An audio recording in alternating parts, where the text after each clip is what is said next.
Hey everybody, it's Master Gallengeist here, bringing you my review of Alien Earth Episode 3, titled Metamorphosis. So, this was a weird one. Now, I liked most of what was going on. It was mainly certain sequences took a little bit longer, and I'm still kind of trying to suss out where we're going and what's kind of going on here. It's like, alright, what are we attempting to do? Mainly in regards to pretty much Wendy towards the end, and what overall Boy Cavaliers kind of thing is going for it. It was mainly down to the ebb and flow, which is why I'm not giving it a thumbs up or a thumbs down. It's kind of like that. It had a good high of the first two episodes, and then it's like, all right, here, there's good stuff here, but it was more like how it was executed, where it was kind of a little bit off tilt for me. Now, that can also be rectified with episodes going forward where certain kind of reveals are what's kind of going on, but the certain thing is, like, there's a sequence where they're bringing back the specimens and everything to Progeny, and it just seems like it takes too long. It's like, all right, they're getting this stuff. I kind of get it. Can we kind of move forward? And I also had issues because I was watching it through Xfinity. I had it kind of recording, but there's also weird hiccups that were going on through it. So I kind of had to watch. Now it only mainly happened in the beginning of the episode, so it wasn't anything that was really kind of bad. But the beginning part of the episode was really kind of cool because it was doing down the dynamics of Kirsch and Boy, and Wendy going after Joe and the Xenomorph. But if you were watching it and had that kind of issues, I can understand your frustrations. If you're watching it through Hulu or whatnot, let me know if that had any issues as well. Just to understand what kind of goes on with cable versus streaming and all that kind of stuff. Not that I think that there's... At this point, they're both trying to be the same damn thing. So I'm just wondering what kind of technical difficulties were kind of going on with it. But I wanted to bring that up because I did watch what kind of was going a little bit gnarly doodah again when the encore kind of popped up. So we see that they're pretty much examining the lab, seeing what's kind of going on. Nibs is kind of trying to figure out why they're named after Neverland characters, why Wendy is named Wendy, while the rest of them are Lost Boys and everything. And Kirsch is like, look with your eyes, because one of them's kind of popping up to kind of see what's kind of going on. As Boy's like, hey, what's going on? It's like, we got the specimens, we're kind of locking this down, and the hybrids are doing good. And Boy's like, where's Wendy? She kind of went after her brother, and she's like, go check on her ass. You said you're supposed to be better than a man, so fucking show it to me, you asshole. It's like, god damn. So then that kind of showcases Wendy going after the Xenomorph, dropping down, running, and we see that the Xenomorph pretty much laid a trap for her, gooping up Joe as he's trying to say that it's a trap. Then seeing the Xenomorph has done very well. If anything that deserves thumbs up and everything, it's how the Xenomorph is used and how fight sequences and stuff go on with it. This is really good highlight. This is fuck yeah, man. Whereas the other parts of it kind of get a little bit uneven and everything. I did like seeing the stuff of the hybrids, trying to figure out what's kind of going on and why they have machine names and all that kind of stuff. It's how it's kind of being put together that I have the issue here. It's fucking great as the Xenomorph comes in, but then goes back out, and they're trying to figure out what to go on. The Xenomorph's then on top. She stabs it, and then of course learns that it's acid and shit. Joe having his clothes kind of done, but then the Xenomorph's like, fuck you, buddy, and starts racking the fucking trailer thing. Joe tries to kind of see what's going on, but of course you're waiting for that other shoe to drop, and then the Xenomorph uses his tail and pretty much impales him. It's kind of hard to suss out. I don't know if it really wasn't a part that was kind of fucked up by the Xfinity thing, but he's kind of stabbed through the abdomen, kind of around the lung region. That becomes important later on. as he's like dragging on the ground, but then he almost gets like clacked by the tongue thing. But Wendy is able to use a hook thing, hooks it in there, and they're pretty much trying to like trap it in like behind this kind of door thing. However, Joe's kind of fucked up, and it's able to pull like it rips the hook out of its tongue mandible thing, and then brings Wendy into the room as Joe has pretty much slammed down the door, and then he of course gets it back open. But we hear banging and everything kind of going on in there, and then we see that Wendy used her knife to chop the fucking Xenomorph's head off. And here's one, like, I would have liked to have seen it, but I also like being like, good guts. Sometimes in a horror kind of thing, you kind of have to let your imagination kind of deal with it and kind of like see what was kind of going on. But then we go in, we see the Xenomorph's head chopped off, we see Wendy being kind of fucked up, and then of course, well, not completely fucked up, but she's kind of like dazed, and we see the kind of milky substance going down, and then she falls down. One weird thing is that Joe is the one that has the flashlight. She did not go in with a flashlight, and then he kind of goes down, and we don't really see him dropping or placing the light. As the light's kind of on him, he kind of pukes up blood and gets fucked up down there, and of course just passing out. So we then see, let's see here,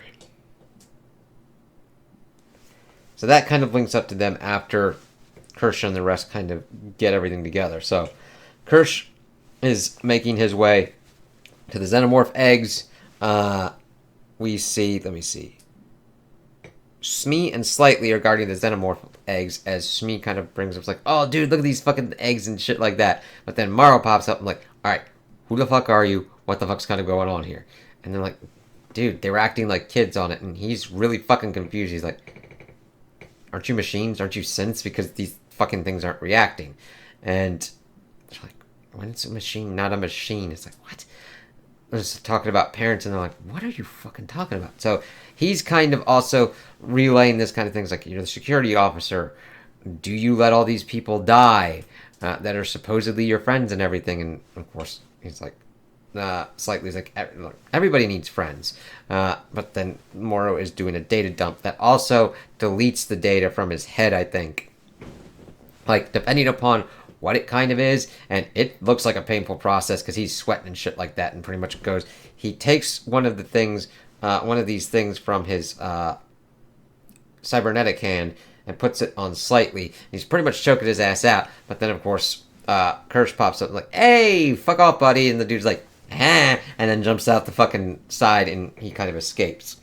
Let me hit his shit first. He does get in contact with Yutani. However, she's like, that was my grandmother. You've been gone for like 65 years. It's like, just come in for a debrief. I want the data and shit. And he's like, listen, I had a life here. 65 years gone. This is my life's work. I'm going to do what I need to do this shit. So we see him then kind of going through and learning what progeny is and what's going on. And then utilizing the thing to talk to Slightly. I mean, like, pretty much trying to gain his confidence and twist him to his own device. It's like, you fucker, you know this dude's pretty much a kid. And I'm like, yes, everybody needs friends, and pretty much Slightly tells him to fuck off. We also get a scene where Smee and Slightly are pretty much grilled by this kind of finance kind of dude. He's like, hey, what's kind of going on? And it's like, what's your end game goal? It's like, all right, now this will probably get better as it kind of goes on, but like as the initial reaction, I'm just like, okay, I don't mind reveals coming later on. It's just, it doesn't seem to slot in as smoothly, but I'm like, okay, what's your goal? I don't mind that, like, of course, the corporation's trying to figure out what happened on this and what's kind of going on, because they got these specimens, but Wendy is injured. We also see Joe getting rolled in as well. So they're trying to figure out what's going on with her, but she's been turned off to save her any kind of functions, and they just pretty much fuck around to try and get her up until, like, the plot kind of demands that she turns on for reasons. We see Boy Cavalier asking if he can talk to her, and they're like, nah, because we don't even know what the fuck kind of happened with this shit. Yeah. We see them pretty much getting everything kind of worked out. Hermit getting surgery and everything before getting his one of his lungs removed. It's like, what the fuck? And that becomes important later on as Kirsch is examining what's going on with the specimen, mainly focusing on the xenomorph eggs. Boy Cavalier looking in and everything, and of course it was reacting to him. He's like, "Yeah, you're in charge." Kirsch is like, "Yeah, this fucking thing's like a parasite, so let me kind of deal with this." Bringing in the rest of like 2 other of the hybrids to kind of deal with it as they kind of slice into it and get one of the parasites out to pretty much implant into Joe's lung. At around this point, Wendy has also woken up and is in pain, which is different because these hybrids aren't supposed to feel pain, and is able to hear the xenomorphs.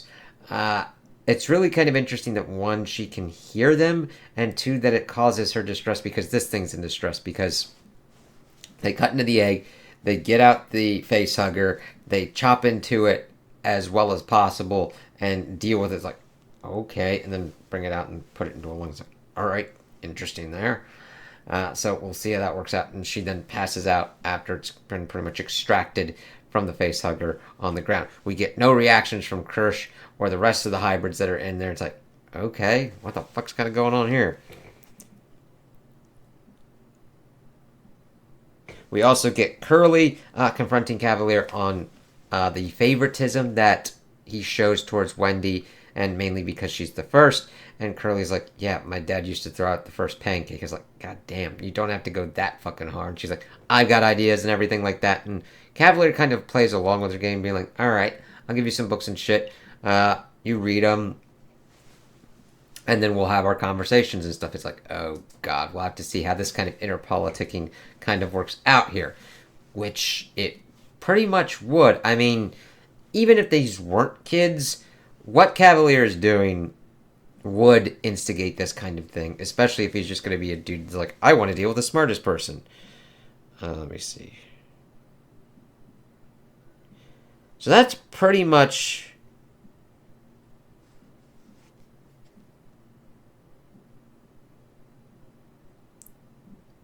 yeah. Sorry, I saw a weird fucking name. I was like, what the fuck? The main kind of things that happen, the longer kind of sequence, we also see that somebody's spraying shit around everything, and it's like, okay, interesting kind of thing. We ended with a Metallica song on this one, I believe. Yeah. That was actually kind of cool. So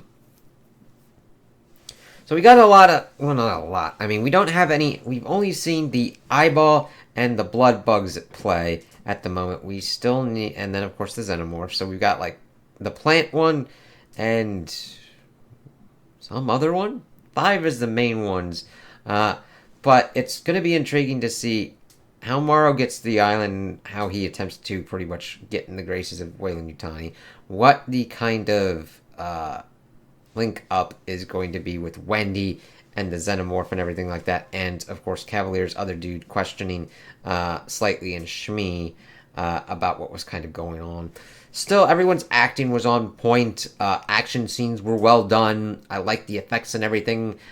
They probably put a good amount of budget into this, but it doesn't feel like they're trying to go too far out of the budget of like spending too much money and attempting to do too much. I really liked the xenomorph fight scene that we got in the beginning. I liked what they were able to do with the eggs and the face huggers and what everything kind of looked like with the parasite embryo that they were able to get out.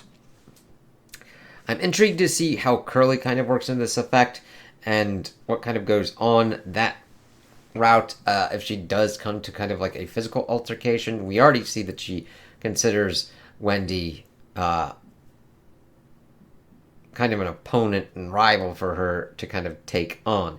Nibs is interesting, kind of like I do like seeing that the characters are kind of like thinking about sleep, food, all that kind of stuff, transitioning from a human physical body that has wants and needs and all this different kind of stuff that you got to do to a synthetic body, and how Kirsch kind of deals with being the main synthetic that we have here. I did like seeing that the main Dame woman was like really kind of broken up about what was going on with Wendy, and we're like, they're our job and our responsibility. How do we like deal with this? Like, how do we make sure that this works out well for them? And I'm like, yeah, I really connect with her on that kind of route. It's like, okay. So there's a lot of different kind of things here. It's just, waiting for the payoff and the execution, I think. It's that kind of holding pattern. I don't think this was a bad episode. I think just execution on certain kind of things was like, alright, we'll see how this kind of slots in. So those are my opinions on the episode. Tell me what you guys think in the comments below. If you liked it, if you didn't like it, if you agree with me, if you disagree with me. Also, like and subscribe, and I hope you have a good day.